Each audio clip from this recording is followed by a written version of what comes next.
Good morning. Right, I've done quite a bit of work here. I got rid of this diamond crossing here. I got rid of it. It's not made for DCC, and the trains were just stopping going over it. There's too much plastic on it, so I did quite a bit of work yesterday, basically getting shots of it. I took out a double slip as well, so I've only got one here now, but I've got a better arrangement. I've still got the same functionality. But a better arrangement, I think. Yeah, so and it just got me thinking. I learned how to use Electrofrog points and to wire them and using these seeps by listening to a guy called Everard Junction. Well, I thought I would put on a quick video of actually what I do to make these things work. And maybe there's someone out there who needs this information. Right, where to start? You got an Electrofrog point. Okay, this is you can see there's the frog.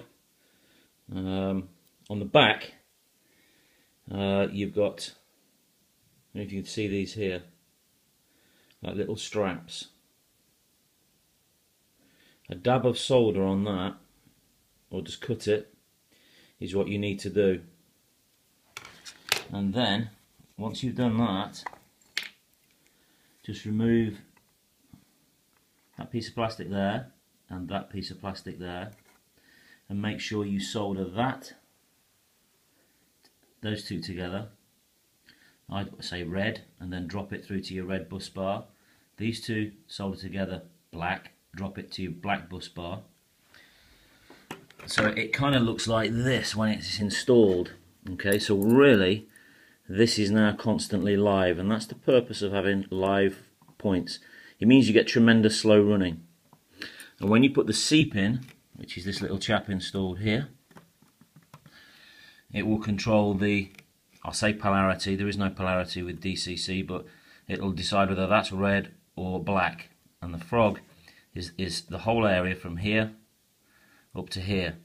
And the red or black is controlled by the switch in the point motor. So at the moment you can see this is switch left to turn out. This is effectively red, this is black. Because that's red and this is black, my black rail, that's why you have the plastic joiner here. You don't need a joiner here because that's still red and that's still red. I hope that makes sense. It's actually quite straightforward. Now, with the seeps themselves, £4 from Hatton's, you've got this arrangement here on the underside, which looked to me when I started out doing this hugely intimidating, but with a good soldering iron, good sapphire flux from DCC Concepts, and good solder, 145 solder I think it's called, you can see the little contacts labelled A, B, C, D, E and F. Right, well, I use A, I put a blue wire to it and a yellow wire to B, okay, the outside ones. That's what I then wire into my control panel there. That actually fires the point. C, which is second along here, C for common, I wire white to, because my whole common return under the boards is white. The D, that's where I put my red wire to go to the DCC bus, and E here is where I put my black one. And F for frog, I put green, as I've said before, because frogs are green. And when you fire the point, it's hard because I've only got two hands here. I had to do this. When you fire the point, it just slides across. And this is hopeless. So the contact goes to the red side there. So switch to the black. That's what determines whether your point, the frog on the point, is black or red. Now, when you install it, you must center it. This is the key bit. You center it. I'll just put the phone down a sec. And you want to use a little handmade tool like this. Little piece of wood with a little slice in it. That's my centering tool. And I'll just fit it to the point motor and show you what I mean.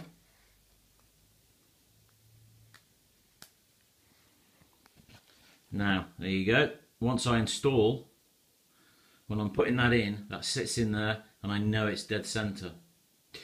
So how do you keep your point centre? Well, dead easy.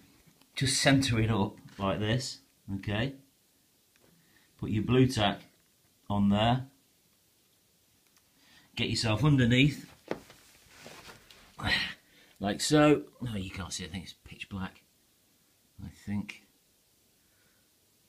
And just affix to the baseboard. Fix them loose as well. If you fix them too hard, they won't actually throw. You have to fiddle with it a little bit. But I've done loads of these now and I've got it off to a T. And then when you've done, remove your blue tack, dead simple. There you go. And your point will be nice and live if you've done that. You don't have to do this bit, alright? It's this bit here, it's not necessary to do that. I know people who don't. Some of my points I haven't done it on yet, like this one here.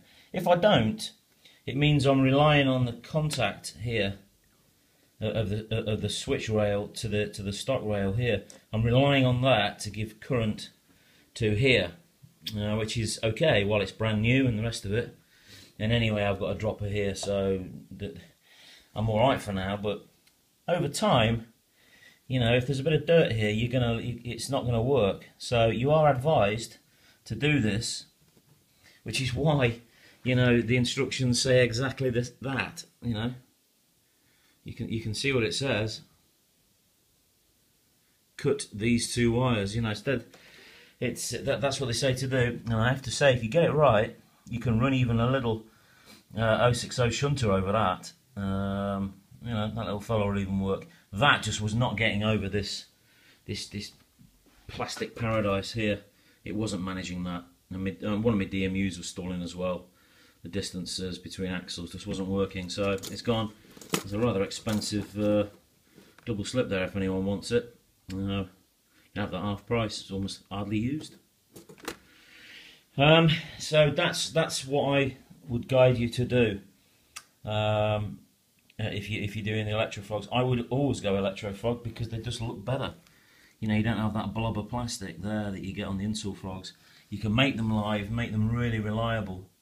I know I've had a go at seeps before on my video page, but the value for money, and I've got them really working well now. The key, the absolute key, though, is centre it, because if you don't, that bit there where it goes from black to red, it just won't work properly. And you can see just how fine the margins of error are, very, very small. You know, there's not a lot of forgiveness in that, really isn't. But if you get it right, you will have much better points, I promise you. And that's basically it for now.